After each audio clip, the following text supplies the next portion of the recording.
Okay, hopefully we're going to have a little bit of fun this morning with what we're going to do. On the table, you will see, there's only enough for some people, but there'll be one of these cards. If you've got one of those cards, just pick it up. And what I want you to do is, anyone who's got a card, go and stand down the back all together. And if you haven't got one of the cards, we're going to kind of stand in this area here. Now, what we're going to do here, girls, is I want you to mahi work together and help these girls organise themselves so that what they've got there makes a logical sentence that's punctuated properly.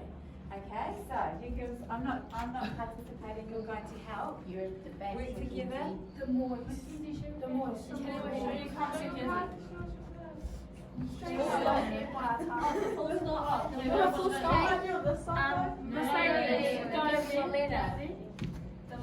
Chocolate cake. The moist chocolate. The rich in front of Okay, let's have a read of it, girls, to see if we think it makes sense.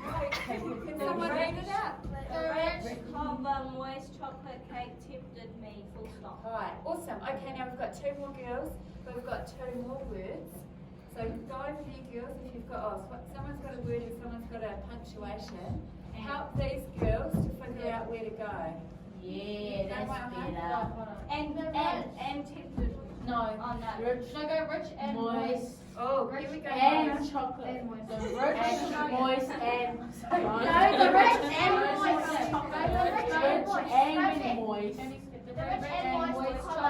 The rich and moist chocolate cake tempted me. The chocolate cake in the beginning. Moist chocolate cake. Chocolate cake at the beginning. Go chocolate beginning. I'm at the beginning. Now move along. But it doesn't have a capital letter.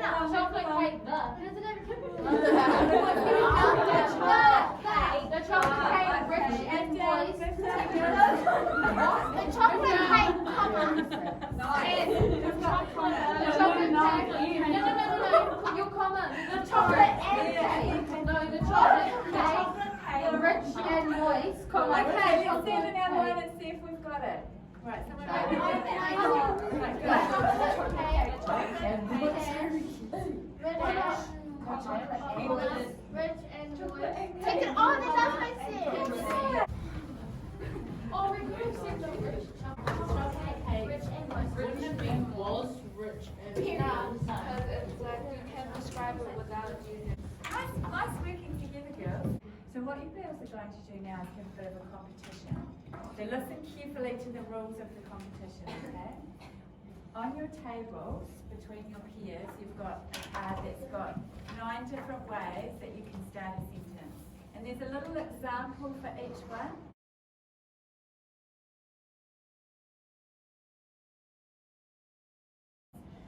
You have to write as many on here with your felts, as many different sentences, using as many of the starters as you can. But here's the bit you need to listen to. You're going to use this sentence as your base. So, for example, you're going to be writing, if we looked at the second one that says a participle, and the example is walking along the street, I might say, tempting me, the chocolate cake was rich and moist. Do you understand what I'm getting at? So you're allowed to completely muddle up and move around the sentence, starting it in as many different ways as you can, using this as a little bit of a scaffold tool. Alright? You can add as many words as you like, you can take out as many words as you need to, but the sentence still has to be something to do with a chocolate cake. Yes. Oh yeah. What's it? Rich and moist.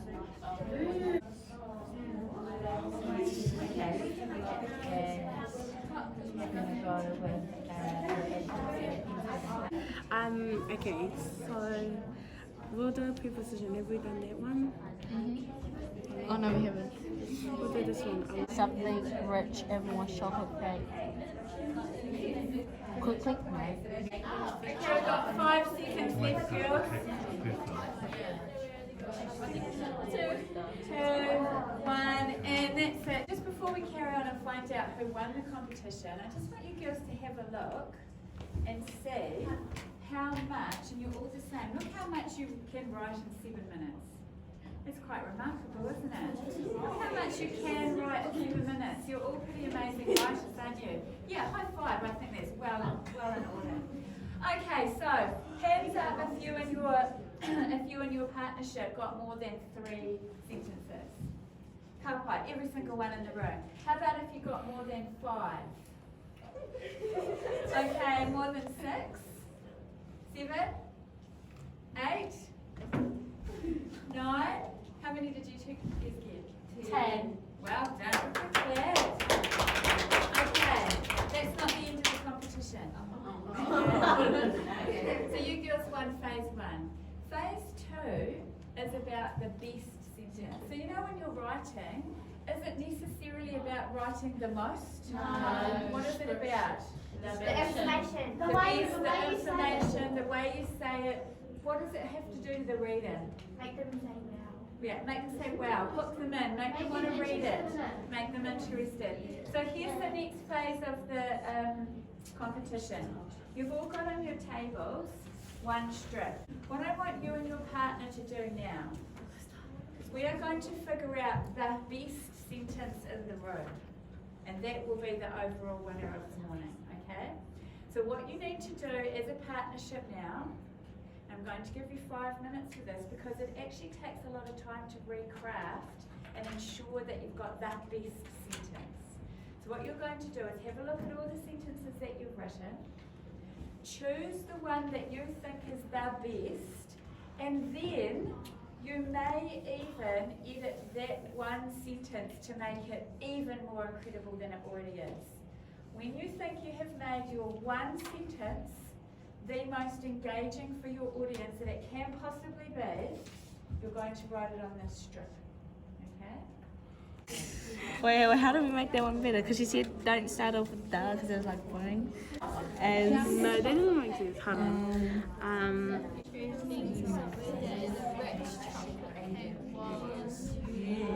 Calling my name with its what? Rich and moistness. We still got to mention the chocolate cake. On. They don't have on. Okay. On your tables, you'll all see that you've got some of these sticky dots. Alright? You have 2. So between you and your partner, you're going to make 2 votes. Not 1 each, but you're going to judge together. So each of you is going to make some decisions together. If you really believe that your sentence is the best, and you have to believe it's the best, you may give it 1 vote. But your second vote may not go to yourself. So we're looking for the one that does what to us? Interest us. Makes us hungry, makes us hooked, all of those things, okay? That's a good one. It doesn't say chocolate. Creamy chocolate cake. Make sure you read all of them. Who's the green one? Set on a hot summer day. The rich chocolate. I think that you girls should all give yourselves a bit of a pat on the back. That it was actually really hard, wasn't it? Because those sentences were all really amazing sentences.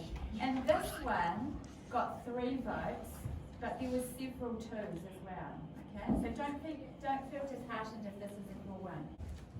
As the creamy chocolate cake tempted me towards it, I grew hungry for its rich and moist flavour. Whose was that? Give them.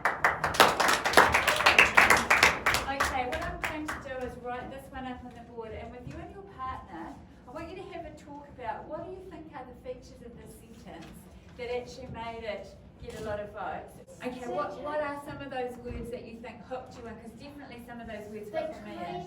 Creamy. Creamy. Okay, you can really picture and imagine what this cake's like. Yeah? The mouth-watering adjectives. Nice work, the mouth-watering adjectives. So the adjectives that were chosen really actually started to make us all want to eat a jolly chocolate cake, don't they, at 9 o'clock in the morning. Quickly, tell your partner, figure out how many adjectives are in that sentence. Figure it out with your partner. 1, 2, 3, 4. Okay, hold up your fingers. How many are there? 4, nice consensus. There's 4. What are they? What's the first one? Creamy, chocolate, rich, hungry, and moist. Okay, what else? What are some of the other features that made you like that sentence? Figure out with your partner, how did we start this sentence? What type of sentence starter did this pair use? Have a look at your card. Yep. Conjunction. What's the conjunction? As. Awesome. Okay. Anything else that you particularly liked about that sentence? Everything. Everything. Yeah. I like how they said, and I grew hungry for its rich, moist flavour. Fantastic. You see how they've split the sentence into 2 pieces? They've got, as the creamy chocolate cake tempted me towards it, I grew hungry for its rich and moist flavour. Okay, last thing that we're going to do, girls, is come and get one of each of these colours. Okay? The pink is for pink thing. So if you remember that pink thing. Anything on that card that you really don't understand terribly well, like you might be looking at it going, I don't even know what a participle is. I might need some help with teaching me how to write sentences that start with participles. That's pink. The green one is to identify the types of starters that you know really well. So you might look at it and go, oh, you're starting with language features. I know what language features are, and I know how to start a sentence with them. Okay? And then down the back, you'll see I've got a whole lot of papers with the names of the sentence starters on it. And I did that wrong. I didn't even know how to say that word. Oh, oops.